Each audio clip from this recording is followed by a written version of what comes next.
To the ever-persistent peoples of our modern era, we have gathered here today some documents which concern one of the most important diplomatic events to the Hyclaxian foreign policy in several generations.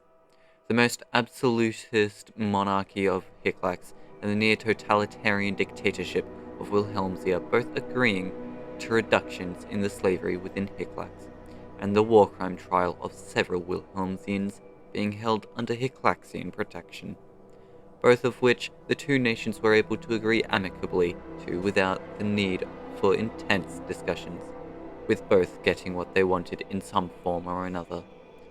As an added boon to our current archaeological efforts on the ground, we have unearthed a metaphorical goldmine on the nation of Wilhelmsia and some of their senior leadership. Those worthy revolutionaries, who guided fair Wilhelmsia out of her obscure monarchy and into her well-known commonwealth, loom large in this age.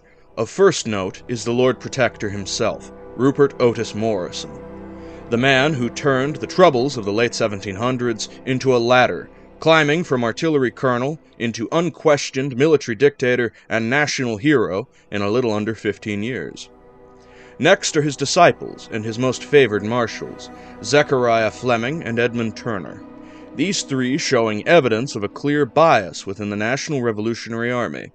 Standing at similar heights, having similar backgrounds, all being sons of middle-class northern yeoman farmers, educated at the Grantsburg Ordnance School with high marks as artillery officers, with similar traits of being proud, forgiving, cautious, charismatic, diligent, honorable, forgiving, stubborn, and suspicious.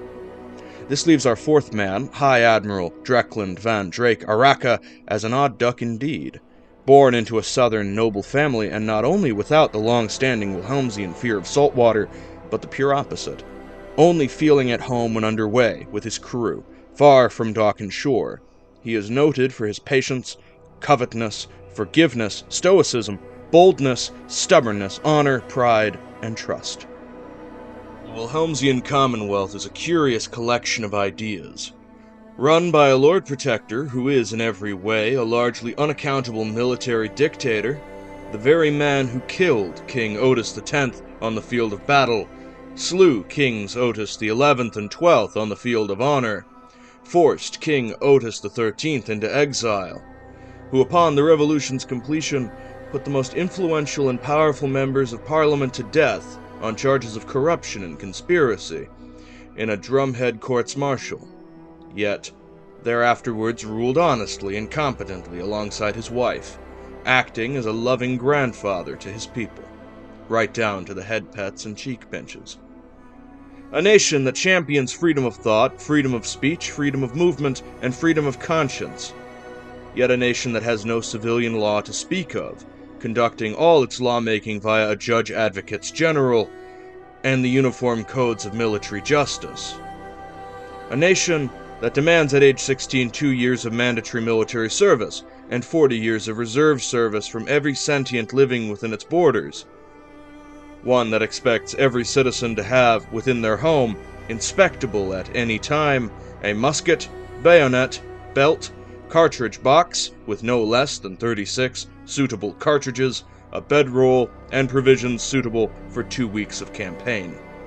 Yet in spite of all that, the Wilhelmsian Commonwealth of that age had become a port of call for expatriates of every stripe, drawn to the odd brand of militaristic equality that the people of the Commonwealth lived by.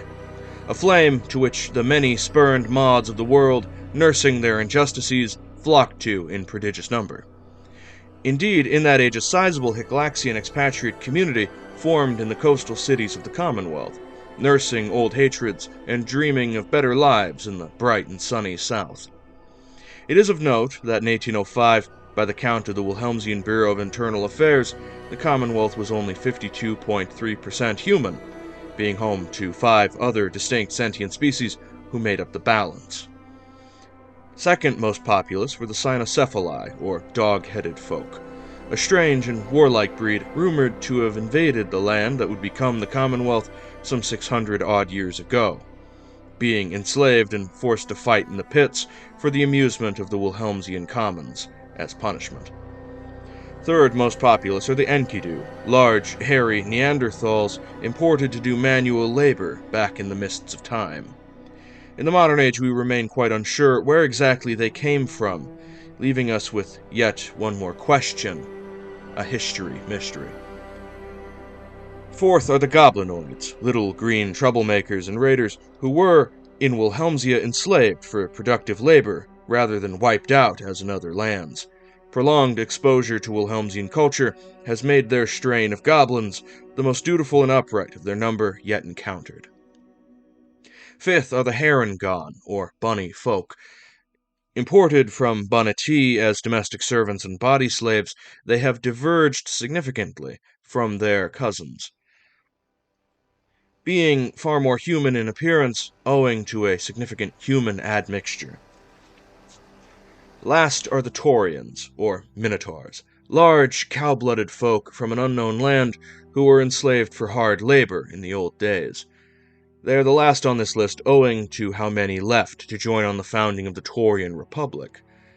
It is worth noting that, unlike Hyclax, Wilhelmsia does not practice slavery anymore, as during the Civil War, Lord Protector Rupert Otis Morrison proclaimed that all sentients were equal before the gods, and therefore slavery was an abomination to be destroyed wherever found. One of the largest surprises was the cordial, if awkward, pen-pal quasi-friendship shared between Emperor Jindou and Protector Morrison. In many ways, one might say this was built on the firm bedrock of recent trauma. Hyclax and Wilhelmsia, both coming off of hard-won civil wars in recent memory, were more hesitant than most about pointless escalations that might cause pointless bloodshed over some damn fool thing that might not even matter in 5 years. The Lord Protector is many things, but a fair way to remark on him might be to call him Napoleon, as played by Cromwell. As far as we can tell, he did hope to transfer power to Parliament and form a true republic. However, much like Cromwell and Napoleon and Bolivar, he simply couldn't make that happen before the Reaper called him home. His lack of any succession laws gave the Commonwealth much trouble, in the short term, at least. As my colleagues might say, the Commonwealth hatched from a cannonball, amidst drums and guns and steel. Or the older adage, oft spoken to death, that where many countries have an army, the Wilhelmsian army has a country. More true than we ever wanted it to be, but, well, spoken to death in the modern age. With that exposé on Wilhelmsia out of the way, we can now properly discuss the importance of the Wilhelmsian War Tribunal that had been agreed to by both the Wilhelmsian and Hyclaxian nations, as the Hyclaxian Empire had asked for a free and fair tribunal to occur. The Kingdom of Wilhelmsia, in the last few years of its existence, had its leadership flee to the Hyclaxian Empire, but with rumors of the child king of Wilhelmsia having had killed a slave and ordered a chef to cook it, the Hyclaxian Emperor had made stronger and stronger pleas to the international body for the tribunal to occur, likely so that they could offload the child to the Wilhelmsian Commonwealth. Their desires to part with the kid, however, also meant that they had to expel their most influential of the Wilhelmsian expat community within their major cities. Their efforts for a trial, however, was abandoned as quickly as it came about, with the Emperor himself agreeing to hand over a fourth of those accused of war crimes in Wilhelmsia. This closely brewing friendship between the two, however, was slightly tested when the Emperor had ordered the military to end the last stage of the Hyclaxian Democratic Revolution by invading Liprit. This caused minor tensions to occur with the Wilhelmsians, as Hyclax tried to use their connection to lessen any potential feedback from other nations. With the invasion of Liprit came another opportunity for the Hyclaxian Empire, diplomacy like they've never had with the Kingdom of Veltur, and feelings of mutual agreement in their discussions. Despite being more liberal than totalitarian like the Empire was, The two shared mutual interests in setting up a beneficial trade pact. This new partnership between the two would be fostered in the small town of Aspolii, home to the Hyclaxian diplomatic corps.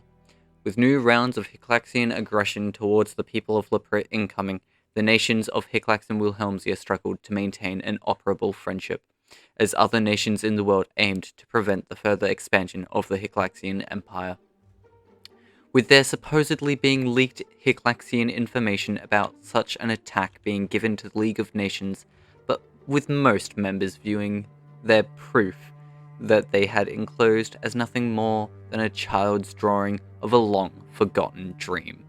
While the rest of the world plotted quietly and without the prying eyes of others, the Hyclaxian Empire stood into the spotlight, putting on full display its opening act within the newly invigorated world of Aurora.